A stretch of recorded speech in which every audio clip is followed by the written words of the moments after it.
Welcome back to another MindCog video. In today's video, we're going to talk about how you can help someone who is suffering or dealing with a mental illness. If you'd like to be notified of new videos when they're released, just hit the subscribe button below.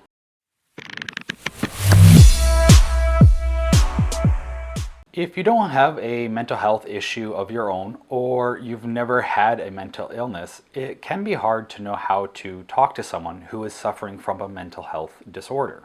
Many people want to help, but don't know how or what they should do. Sometimes trying to help someone with a mental illness with the best intentions can make things worse. We aren't taught how to properly interact with someone who has a mental health disorder. While most of us have helped someone through a tough time at some point in their lives, helping someone with a mental illness can be much different. There may be some things that are applicable and cross over from a normal life issue. However, more often than not, the person needs to be approached and helped in a different way. Because there is still a huge stigma around mental illnesses, people who are able to hide their mental illness and or the severity of it as best as they can when they're around others. Since people don't feel comfortable coming out with everything that's going on, it can make it for an incredibly lonely and frustrating life. While you may not be able to cure someone of their mental illness or take away all their pain and suffering, there are things you can do to help them and support them in their time of need. Here are 4 ways to do this. The first is to let them lead the conversation. When you want to talk to the person about what's going on, how they're feeling, their struggles, and so on, don't dominate the conversation. Let the person take the lead and direction of the conversation. This allows them to talk about what they feel comfortable discussing. This is very important, especially if they haven't built full trust in you with what they can share. Even if you've known them for years or are a family member, they may feel hesitant in telling you certain things for fear of what you might say or how you might react. This doesn't mean you have to just sit there quietly, letting them do all the talking or waiting for them to tell you things. Ask questions, give advice where you can, and relate to what you can with small comments. The second is to actually and actively listen. Don't take the conversation as just an excuse for the person to vent.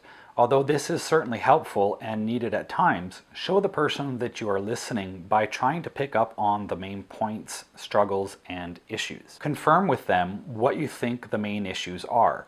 Give your attention to them and the conversation. Don't let your concentration wander around the room.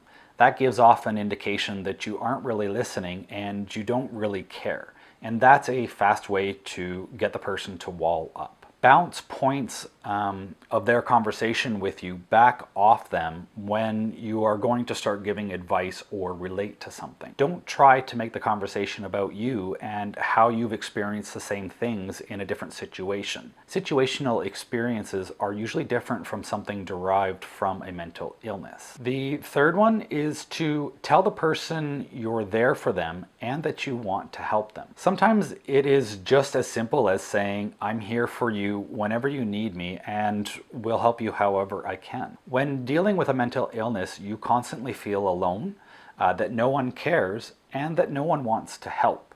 The mental illness drives that into your brain over and over again, and it's not something that can be easily cast off. All it takes is one person to talk to them, listen to them, know that someone is there to be with them, and help them to make a difference in their lives. Let them know that they can contact you if they need help or just want to talk.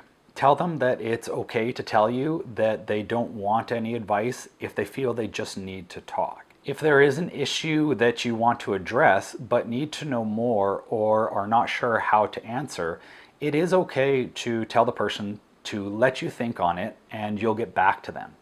Just make sure that you do get back to them. The fourth way is to offer to help with any additional support. There are all kinds of supports and resources out there for people who are dealing with a mental health issue, and it can be hard for that person to reach out to those supports and resources for many different reasons. Sometimes the person just needs a little help getting started in those mental health supports and resources. Offering to help them get started can make a huge difference for them in getting better. You can offer to drive them to the support, help them to do some research, go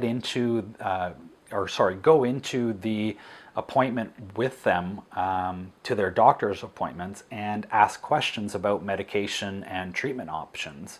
You can sit in on part of a therapy session to get advice from the therapist on how you can better help them. As a side note, if you're going to sit in at a doctor or therapist appointment, always have the person in the room with you unless they tell you they don't want to be in the room.